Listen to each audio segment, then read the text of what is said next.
आलास? ये ये. आधी जरा शांत बस.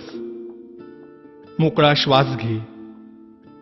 आल्या आल्या केळी आणि मोदकांची लाच देऊन तुझ्या मागण्यांचं ओझं माझ्यापुढे टाकू नकोस.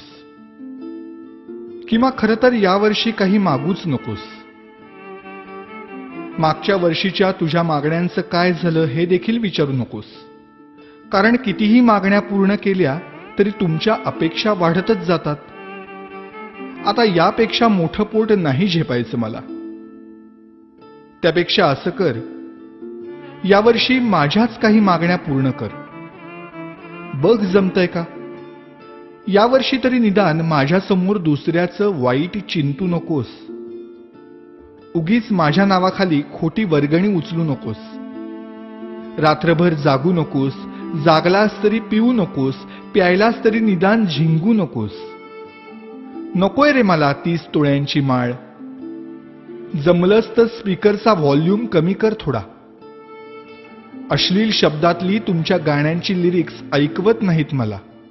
आणि बघवतही नाही तुमच्या कॉम्प्लेक्सच्या गॅदरिंग मधला नंगा नाच.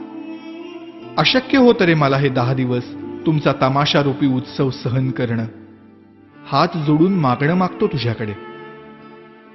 जागा हो. सुसंस्कृत हो. खोटेपणा सोड. स्वार्थ सोड. कधीतरी प्रामाणिक होऊन बघ. माणुसकीची नशा चढव. परोपकाराची झिंग चढव. 100% मेहनत कर.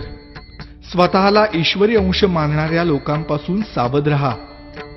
त्यांच्या आधाराने जगण्याचा प्रयत्न करून स्वतःतला आत्मविश्वास हरवून बसण्यापेक्षा तुझ्यातलं देवत्व मनापासून जप. दहशतीने जग जिंकण्यापेक्षा प्रेमाने मन जिंक. श्रीमंतांचे जोडे पुसण्यापेक्षा गरिबांचे पाय धु. पैशाने श्रीमंत होण्यापेक्षा मनाने श्रीमंत हो. बघ आता यातलं किती तुला झेपतंय. रागावू नकोस भक्ता. आणि रित्या हाताने जाऊ नकोस. नेहमीच मागत राहण्यापेक्षा अखंड देत राहण्यातला आनंद तुला लवकर लाभो. हाच माझा आशीर्वाद. भेटूच पुन्हा.